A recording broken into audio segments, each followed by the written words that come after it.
So tonight on this video we're working on the Desert Eagle. Initially this was a rally build and it's got a few mods for going really fast on really bumpy surfaces. The suspension was done in such a way that it can cater very high speed on gravel, on hectic terrain. But I bought this little Autool device for the Jimny and it doesn't work there, so we're going to use it on this build over here, the Desert Eagle, and this episode is going to be all about that. So I'll show you how I install this and how I set it up, and it should be good. As you can see, the car can't actually fit inside. It's like nowadays they don't make garages long enough, so yeah, that's a mission. And I just see that I just missed hitting the mirror on my tool cupboard. So let's get to work on this and let's go do a test drive and see how it works. Hopefully it works well. Okay, so first things first, what are we installing in the Ranger, the Desert Eagle build? This is an Autool X50 Pro OBD gauge. It can read and clear faults. It reads the ECU data live in real time. It's got some cool functionality. You can actually set it to tell you at what RPM to change gears. It's got a tachometer at the top there, which is really cool. I've always wanted one of those in the Jimny, but unfortunately it doesn't work. I've unboxed this already.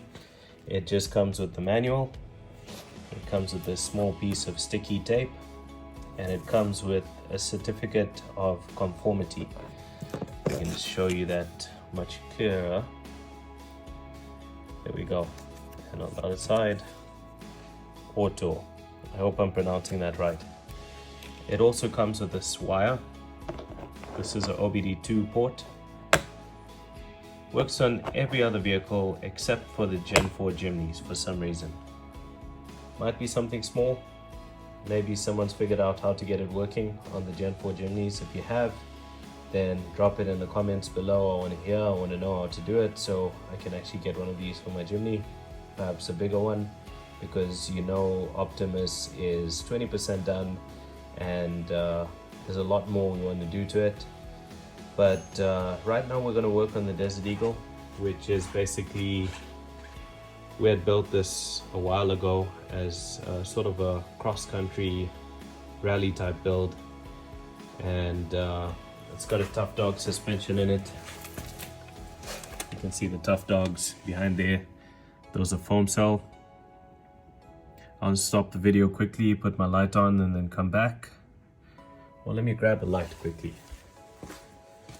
What better way to show you than an actual bright flashlight.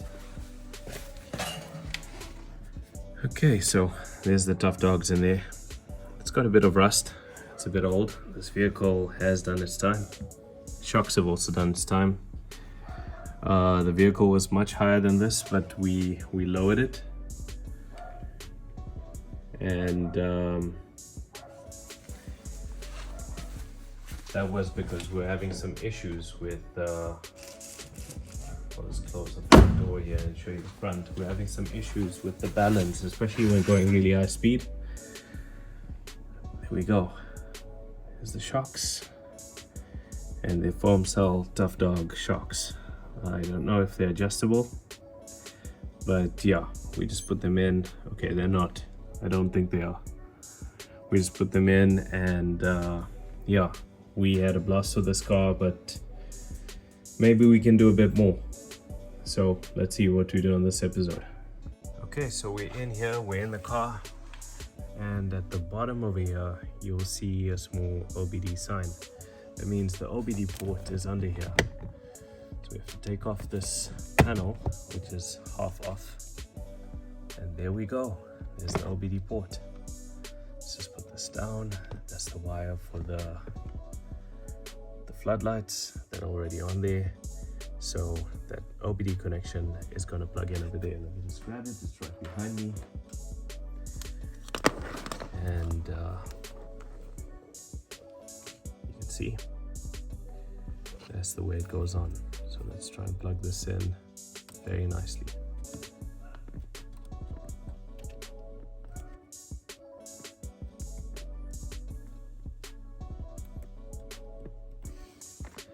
Now we have the hard task of routing the wires, which is the boring task. So I will pause the video and I'll come back once the wires are routed and it's in place, and then we'll take it from there. So stay tuned. Okay, so we've got that OBD port plugged in nicely and the wire has been run nicely. The slack that you see laying over is actually coming down. It's going to go up over the dashboard and under this cloth that you see over here to the centerpiece over there. Okay, so it's advisable to let the car run for about 30 seconds, and in the meantime, this is a bit dusty and there's polish on it, so the sticker won't stick to hold the device over here, but everything's been wired up. It just needs to be plugged in. It's been routed nicely. If I take the light, it's been routed nicely, nice and clean. You can't see any cables all the way through. In our Rally Edition Ranger, that's not really branded Rally, but it's got the capability under the hood. It's got the power. If you want to send, you can send, and this is just a really nice device to have on it. I wouldn't want to waste it and just store it away. I would like to make use of it, and at least we can use it in one of our other builds, which is this one. This is the first ever build that we did. Towards the end of the video, stick around. I'll show you a short clip of the suspension mod and how high this car was before we had to lower it slightly. I think we lowered it by 2 inches. It was quite high. We were measuring about 15 centimeters gain in height, but we lowered it just to make it a bit more stable on road, and also because of some other issues that started coming up with regards to the tires. But yeah, stay tuned, and I'm just going to quickly switch off the camera, clean this surface. I've got some alcohol, rubbing alcohol. I'm going to clean off all polish or anything that might be in this place, and then I'll stick it here. Okay, so I'm back and I've got these trusty 3M stickers. They actually work like a charm. Look how easy it is to pull it off. Great, awesome. Wonderful. Stick it under.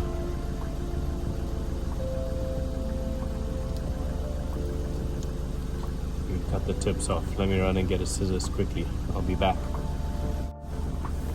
Okay, I am back.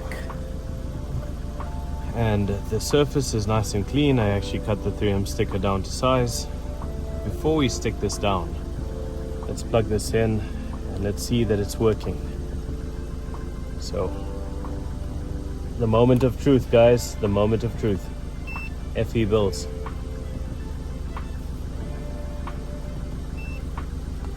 There we go, we're connected. And the light fell. So we are connected. Now, let's see what we can do with this thing. I'm gonna stick it down.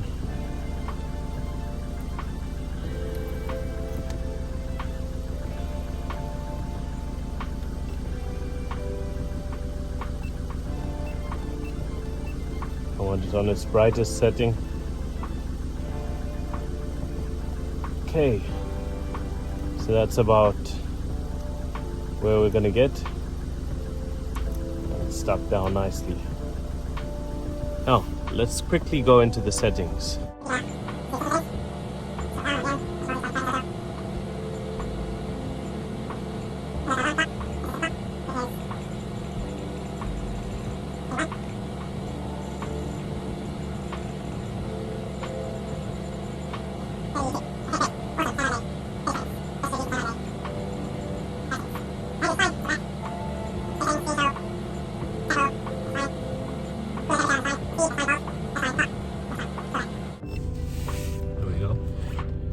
Some life.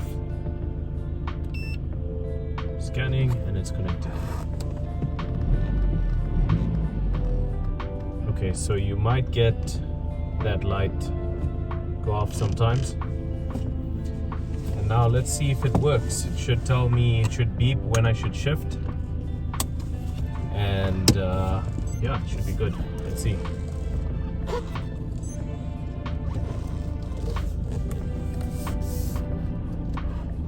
Doing a proper test on this device. Hopefully it works.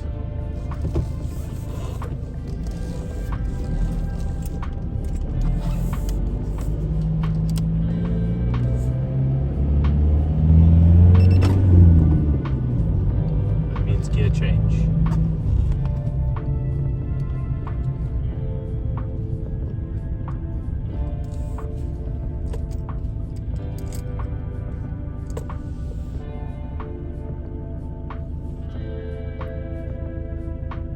Okay, and that's basically the Autool X50 Pro. In my eyes, it's very similar to the Luffy X1 Revolution, I believe. Although that one seems a bit higher quality. Yeah, so when you're not using this device, you can just unplug the USB at the back. I haven't yet figured out how to switch it off on its own, so let's do a test as we drive around.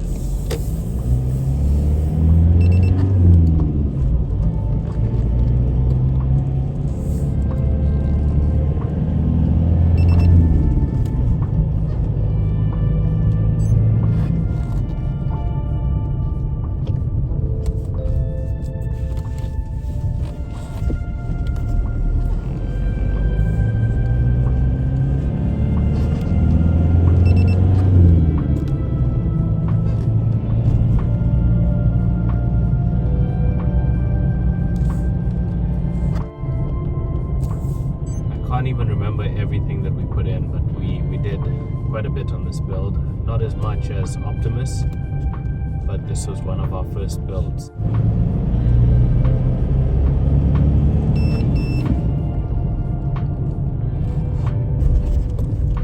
It's warning me that my speed is quite too high for a residential area, so I went over 60 kilometers per hour.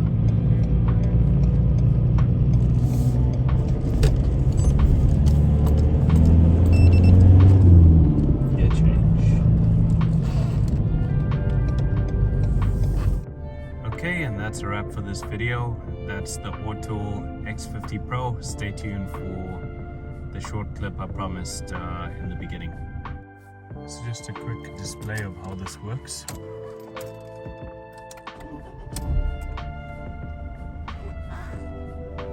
It's gone on to standby mode. It's coming back on now. It's connected. And I've set the cutoff voltages and all those things, and it should go off when I turn off the car.